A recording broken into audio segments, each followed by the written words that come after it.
बिस्मिल्लाहिर्रहमानिर्रहीम। अस्सलाम वालेकुम नाज़रीन, आतिफ ज़मीर कियानी AK न्यूज़ से आपकी खिदमत में हाजिर है। नाज़रीन कराम, NFC अवार्ड और 18वीं तरमीम के हवाले से बड़ी बाज़गाही सुनाई दे रही है कि उसको रिविज़िट किया जाएगा या उसको ख़त्म किया जाएगा और उसके मुतबादल 19वीं तरमीम लाई जाएगी। पहले 18वीं तरमीम के बारे में बात करते हैं कि बेसिकली ये है क्या और ये क्यों बनाई गई थी।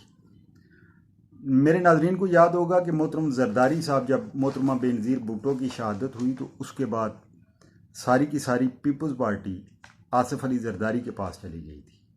तो जरदारी साहब चूँकि उस वक़्त मुशर्रफ के दौर वाला कानून वेरी कर रहा था कि आपने अगर मेंबर कौमी असम्बली बनना है तो उसके लिए BA की शर्त लाजम है। जरदारी साहब चूँकि BA नहीं थे तो उनकी ये ज़रूरत थी कि उन्हें अगर कौमी असम्बली में जाना है तो वो ये शर्त ख़त्म हो आगे से आइनी तौर पे जो रुकावट है। मियाँ नवाज शरीफ साहब को तीसरी बार वज़ीर आज़म बनना था तो उनके आगे भी ये रुकावट थी कि पहले मुशर्रफ दौर में ये कानून बना दिया गया था कि कोई शख्स तीसरी बार वज़ीर आज़म नहीं बन सकता, एक शख्स 2 बार बन सकता है। मुफादात मुश्तरक हो गए। जब ये मुफादात मुश्तरक हुए हैं तो इन दोनों ने आपस में सलाह करके एक आइनी तरमीम, और वो तरमीम जब ये लोग लाए हैं तो इन्होंने पूरे आइन के जो आर्टिकल, सब आर्टिकल जो इनकी मर्जी, इनके मंशा के अगेंस्ट थे, ये लोग समझते थे कि इन आर्टिकल्स को अब या चेंज होना चाहिए या ख़त्म होना चाहिए। तो ये तकरीबन 100 से ज़ायद जो आर्टिकल या सब आर्टिकल्स को इन्होंने उस वक्त छेड़ा था और ये 18वीं आइनी तरमीम लाए थे। इसमें बेसिकली था क्या? इसमें यह था कि सूबों के पास इख्तियारात, सूबों के पास जो पहले भी महकमा जात थे वो वफाक से लेकर सूबों की गोद में दे दिए गए कि सूबे ही ये महकमे हैं जो पहले वफाक के पास थे, अब इनको हैंडल सूबे करेंगे। तो बहुत से महकमे चले गए सूबों के पास। उसके बाद आज के दिन तक अगर इनका एहतसाब भी किया जाए, कोई ऑडिट किया जाए, तो आपके सामने ये बात नज़र आएगी कि जो महकमे इनके पास गए थे सूबों के पास, उनके अंदर कोई खातर खा, जिसे कहते हैं कि पहले वो अगर सूबों वफाक के पास थे तो उनसे बेहतरी आई हो। कम अज़ कम मुझे तो कोई एक महकमा ऐसा नहीं लगा जिसमें इस 18वीं तरमीम के बाद सूबों के पास जाने के बाद महकमे की कोई कारकर्दगी में किसी जो भी महकमा हो कोई फ़र्क पड़ा हो।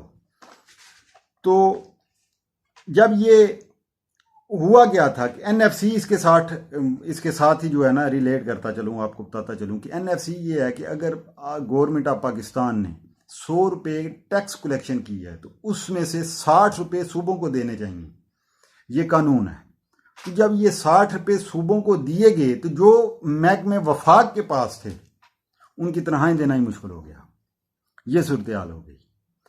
अभी आपने सुप्रीम कोर्ट ने भी कहा कि आपस में सूबों का और वफाक का फुकदान है। जब कोरोना के हवाले से सुप्रीम कोर्ट में आज खुद नोटिस की समाअत हुई तो उसमें भी ये बात सामने आई। मुअज़्ज़ज़ चीफ जस्टिस साहिबान या उनके साथ जो भी जस्टिस थे चीफ जस्टिस के साथ, तो उनके भी यही रिमार्क्स थे कि आपस में कोई मेल ताल ही नहीं है।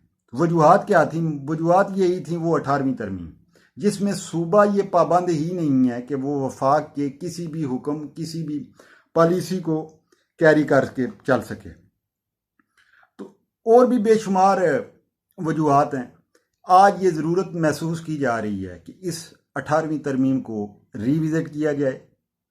इसी हवाले से आज मुझे ये लगता है कि मुस्लिम लीग नवाज और PPP दरूने खाना तो आमादा हैं, लेकिन अवाम के सामने आके, मीडिया के सामने आके ये ज़रूर कहेंगे कि हमारे साथ बड़ी ज़्यादती हो रही है, ये ख़त्म करने की जो बात की जा रही है, ये सूबों के हकूक़ पे डाका डाला जा रहा है, ये अवाम को उनके हकूक़ से महरूम किया। ये सारी बातें, किताबी बातें, बयानात की हद तक और मीडिया की हद तक आपको नज़र आएंगी, लेकिन दरूने खाना ये आपस में भी सलाह मशवरे इनके हो चुके हैं और इन्होंने ये तय कर लिया है कि इन्होंने गवर्नमेंट के साथ बारगेनिंग करनी है। मोहतरम मियाँ नवाज शरीफ साहब की नाअहली के हवाले से उन्होंने उसमें रिलीफ लेने की कोशिश करनी है और पीपल्स पार्टी के कंसर्न जरदारी साहब वाले मुकदमात और इसके अलावा नैब के इख्तियारात को कम से कम किया जाए, नैब चेयरमैन के इख्तियारात को कम किया जाए, और जो 90 डेज़ वाला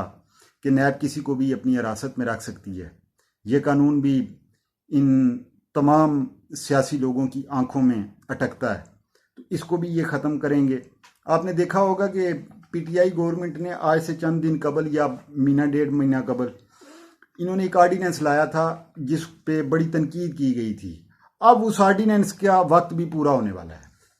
अब उस पे इन्होंने कोई ना कोई कानूनी उस आर्डीनेंस को आगे चलाने के लिए कानून इन्होंने कोई ना कोई बनाना है। तो पीटीआई भी इस जगह पे आके मजबूर हो जाती है कि वो इनके साथ कोई ना कोई बातचीत कम अज़ कम ज़रूर करे, क्योंकि पीटीआई भी नैब के हवाले से कोई कंसर्न्स हैं जो पीटीआई के पास हैं, वो भी इस हवाले से आप माजी में इनके बयानात भी सुनते रहे हैं। और फिर हालिया जो आर्डीनेंस भी लाया गया था तो ये इसी वजह से लाया गया था कि नैब से पीटीआई वाले लोग भी खाइफ हैं या ये भी उसको ख़त्म करना चाहते हैं, ये चाहते हैं कि उसमें कुछ ना कुछ उनके इख्तियारात में कमी हो। तो ये वो ग्राउंड है जहाँ पे जाके इन तमाम के मुफादात एक हो जाते हैं। अब आते हैं कि मोहतरम इमरान खान साहब का माजी वाला जो स्टैंस था, मैं नाज़रीन कराम ये समझता हूँ कि अगर इमरान खान ने इन दोनों के साथ, इन दोनों पार्टीज़ के साथ इत्तेहाद कर लिया और 18वीं तरमीम के हवाले से मियां नवाज शरीफ और मोहतरम जरदारी साहब को कोई ना कोई इन्होंने रिलीफ देने की कोशिश की, तो इमरान खान का स्टैंस बुरी तरह मार्केट के अंदर, पाकिस्तान के अंदर, यूथ के अंदर पिट जाएगा। मैं नहीं समझता कि उसके बाद इमरान खान वो थर्ड पार्टी जो कि एक नई उमंगों के साथ मंजर आम पे आई थी, कम अज़ कम उस बात का हवाला भी देने के काबिल ये लोग नहीं रहेंगे। तो मैं ये समझता हूँ कि इमरान खान इनके साथ इस लिहाज से कोई डील नहीं करेंगे। नून लीग और जरदारी साहब ये ज़रूर समझते हैं कि इनको पता है कि अगर इन्होंने ना भी की इनकी हमायत, तो माजी में सेनेट में जो कुछ हुआ है उनके साथ वही दोबारा दोहराया जा सकता है। माजी में मोहतरम आर्मी चीफ की जो एक्सटेंशन थी उस हवाले से जो भी बरता है इनके साथ बीता है वो भी उनके सामने है। तो उन्होंने करनी ज़रूर है हमायत, ये उनको मालूम है। तो अब इमरान खान साहब आगे अगर तो जाते हैं कि इंडिविजुअल के साथ, इन्हीं पार्टीज़ के अंदर जो इंडिविजुअल्स हैं जिनके साथ इमरान खान या मुख्तलिफ लोगों के रवाबत हैं, उनको कायल करके ये 18वीं तरमीम को ख़त्म कर लेते हैं तो इमरान खान की साख बच जाएगी। और अगर इनके साथ हाथ मिलाकर उन्होंने अपनी अगली सियासत को रवां रखने की कोशिश की, तो मैं ये समझता हूँ कि आने वाला वक्त, छोटी बात ये करता हूँ कि इमरान खान के लिए फिर 5 साल पूरे करना मुश्किल हो जाएगा। इमरान खान के लिए आगे गड़ा पीछे खाई वाला मामला है। क्यों कि अगर ये उनके साथ कोई डील नहीं करते तो फिर जिन लोगों की ज़रूरत है ये 18वीं तरमीम को ख़त्म करना, उन लोगों को भी एक मैसेज चला जाएगा कि इमरान एक ऐसा शख्स है जिसके साथ डील नहीं की जा सकती, तो इसको ख़त्म किया जाए, इसको इस गवर्नमेंट से उतारा जाए।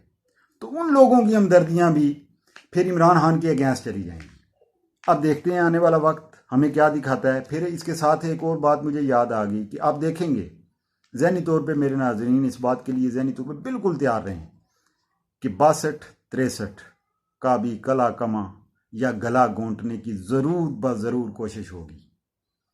वो जो माजी में 62-63 के हवाले से डॉक्टर साहब अल्लामा ताहिरुल कादरी ने दुनिया को इस हद तक टीच ज़रूर कर दिया है कि अब इनके लिए तमाम जो जितने भी ये साहिबान इक़्तिदार हो और इसके साथ अपोजिशन में हैं, उनके लिए ये एक ख़तरा है। इनको पता चल गया है कि ये भी चीज़ ऐसी है कि जिसको दरमियान से निकालना लाजम है। तो मैं ये समझता हूँ कि इसी 19वीं तरमीम के हंगाम 62-63 की भी पाकिस्तानी अवाम को ज़हनी तौर पे तैयार रहना चाहिए कि उसकी कुर्बानी दी जाए। मैं ज़ाती तौर पे नहीं समझता कि आर्टिकल्स को ख़त्म किया जाना चाहिए, ये आर्टिकल पाकिस्तान की ज़रूरत हैं, लेकिन ये मौजूदा तौर इब्नुल वक्त और अपोजिशन ये दोनों की ज़रूरत नहीं है। दुआओं में याद रखिएगा। अल्लाह हाफिज़।